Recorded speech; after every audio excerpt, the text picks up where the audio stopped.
एस्तर की पुस्तक अध्याय 2। एस्तर की पुस्तक अध्याय 2। एस्तर का पटरानी बन जाना। इन बातों के बाद जब राजा क्षयर्ष की जलजलाहट ठंडी हो गई, तब उसने रानी वश्ति की और जो काम उसने किया था और जो उसके विषय में आज्ञा निकली थी उसकी भी सुधि ली।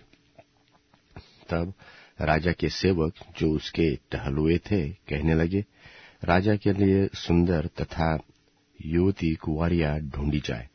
और राजा ने अपने राज्य के सब प्रांतों के लोगों को इसलिए नियुक्त किया कि वे सब सुंदर युवती कुंवारियों को शूशन गढ़ के रनवास में इकट्ठा करें और स्त्रियों के रखवाले हेगे को जो राजा का खोजा था सौंप दे और शुद्ध करने के योग्य वस्तुएं उन्हें दी जाए।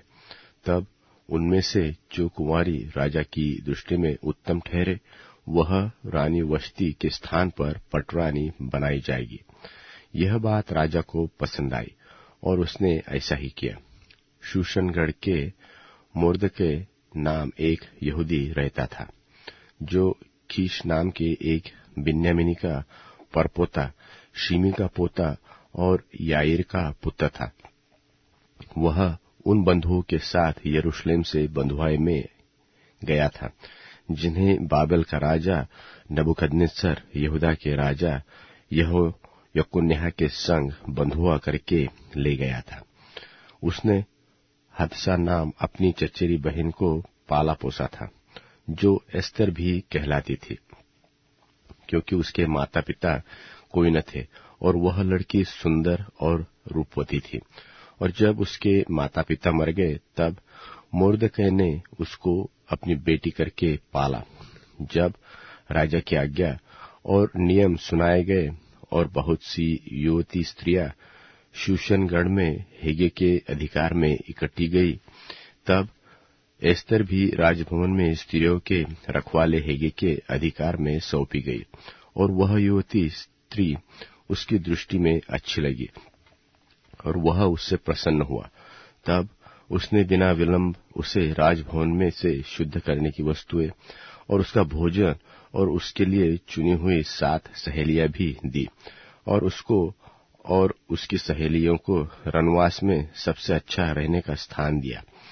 एस्तर ने न अपनी जाति बताई थी न अपना कुल, क्योंकि मोर्दकै ने उसको आज्ञा दी थी कि उसे न बताना। मोर्दकै तो प्रतिदिन रनवास के आंगन के सामने टहलता था ताकि जाने कि एस्तर कैसी है और उसके साथ क्या होगा।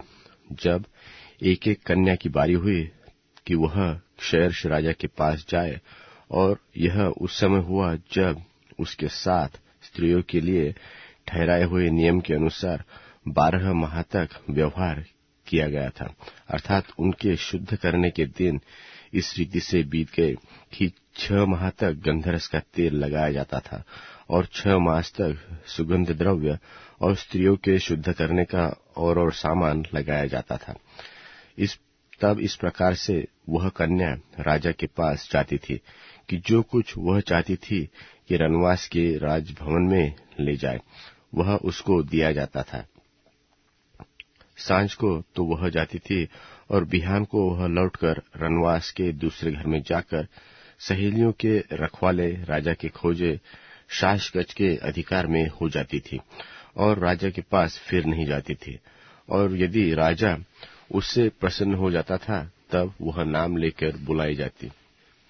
जब मोर्दकै के चचा अबीहैल की बेटी एस्तर, जिसको मोर्दकै ने बेटी मानकर रखा था, उसकी बारी आई कि राजा के पास जाए, तब जो कुछ स्त्रियों के रखवाले राजा के खोजे हेगे ने उसके लिए ठहराया था उससे अधिक उसने और कुछ न मांगा, और जिन्होंने एस्तर को देखा वे सब उससे प्रसन्न हुए।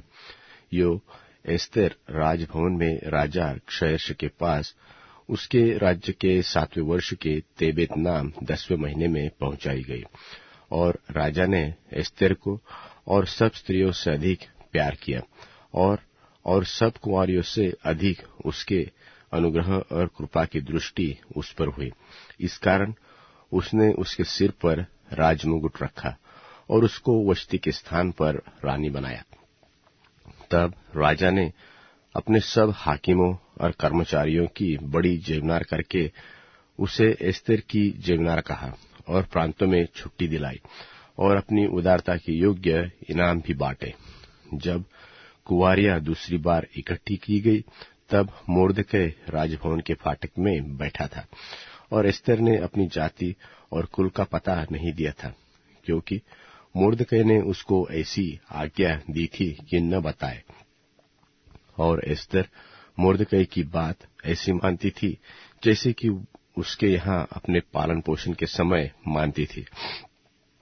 उन्हीं दिनों में जब मोर्दकै राजा के फाटक के में बैठा था, तब राजा के खोजे जो द्वारपाल भी थे, उनमें से बिक्तान नाम और तेरेश नाम 2 जनों ने राजा क्षयश से रूठकर उस पर हाथ चलाने की युक्ति की। यह बात मोर्दकै को मालूम हुई और उसने एस्तेर रानी को यह बात बताई। और एस्तेर ने मोर्दकै का नाम लेकर राजा को चेतावनी दी। तब जांच पड़ताल होने पर यह बात सच निकली और वे दोनों वृक्ष पर लटकाए दिए गए और यह वृत्तांत राजा के सामने इतिहास की पुस्तक में लिखा गया था।